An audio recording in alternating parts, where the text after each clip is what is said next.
আসসালামু আলাইকুম। Baby food by মমের নতুন একটি এপিসোডে আপনাদের সবাইকে স্বাগতম। আজকে আমি আপনাদের জন্য খুবই স্পেশাল একটি রেসিপি রেখেছি। এই রেসিপিটা আমি আমার বাচ্চাকে দিয়ে খুবই উপকার পেয়েছি, তার কারণে আজকে আপনাদের সাথে আমি এই রেসিপিটা শেয়ার করব।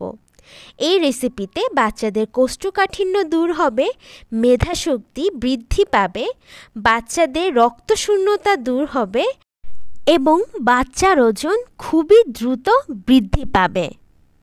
আমরা সব মায়েরাই চাই আমাদের বাচ্চারা একটু স্বাস্থ্যবান হবে, তাদের রোগ প্রতিরোধ ক্ষমতাটা একটু বাড়তি থাকবে।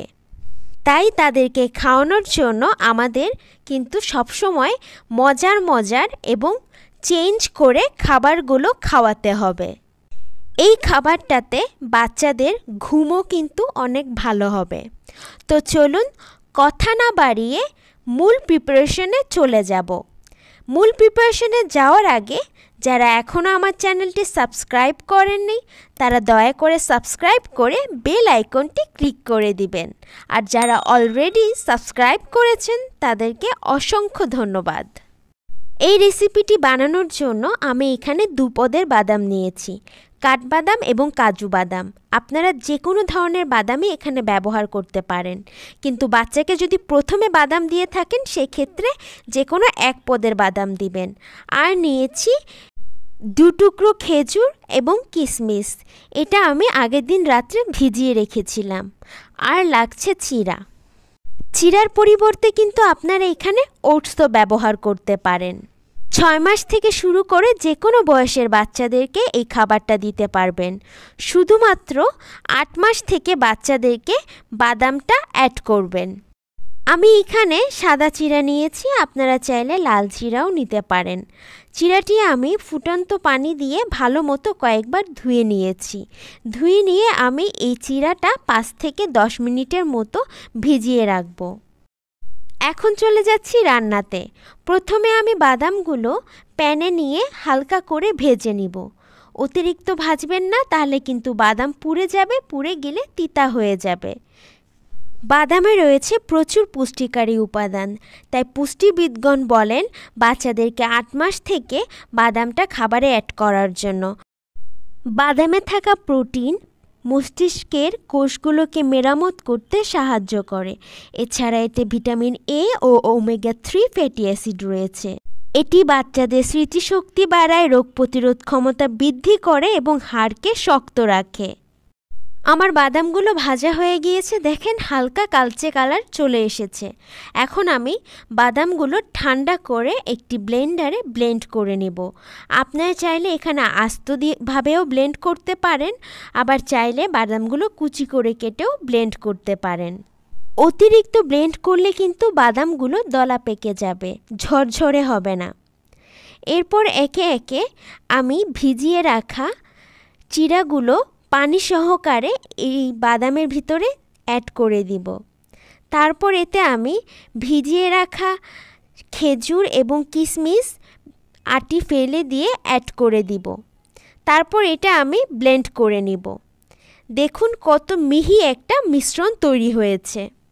অতিরিক্ত পানি অ্যাড করে ব্লেন্ড করতে যাবেন না, তাহলে কিন্তু সব উপাদানগুলো ভালোভাবে ব্লেন্ড হবে না।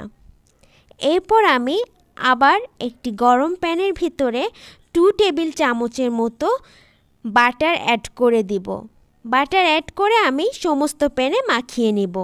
আপনারা চাইলে কিন্তু এখানে ঘিটা ব্যবহার করতে পারেন, কিন্তু ঘি থেকে আমি এই বাটারটা ব্যবহার করে খুবই উপকার পেয়েছি এবং খাবারটার টেস্টটাও কিন্তু অনেক দ্বিগুণ বেড়ে গিয়েছে, যেই কারণে এই খাবারটা আমার বাচ্চা খুবই পছন্দ করে খায়।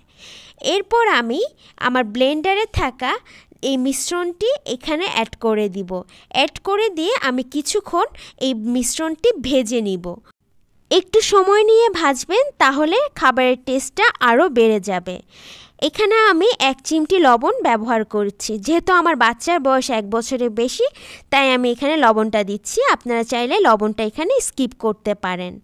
আর আমি এখানে প্রায় 1 কাপের মতো গরুর দুধ অ্যাড করে দিচ্ছি।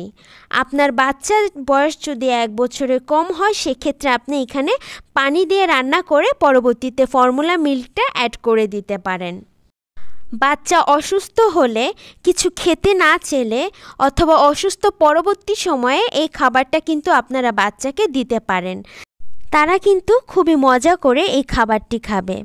আপনার বাচ্চা কেমন কনসিস্টেন্সিতে খায় সেই হিসাব করে আপনি এখানে পানি বা দুধ অ্যাড করবেন। আমার রান্নাটি হয়ে গিয়েছে, এখন আমি চুলা থেকে এই খাবারটি নামিয়ে ফেলব। সপ্তাহে 3 দিন সকালে, দুপুরে বা বিকালে বা রাতের নাস্তাতেও কিন্তু আপনারা বাচ্চাকে এই খাবারটা দিতে পারেন। এতে বাচ্চা পরিপূর্ণ পুষ্টি পাবে। আর অবশ্যই নতুন কোনো খাবার বাচ্চাকে দেওয়ার আগে 3 ডেজ মেথডটা ফলো করবেন। আমার বাচ্চার একটা খাবার স্যুট করছে বলে সেই খাবারটা আপনার বাচ্চার স্যুট করবে এমন কিন্তু না। এখানে চিড়ার বদলে আপনারা কিন্তু ওটসও ব্যবহার করতে পারেন।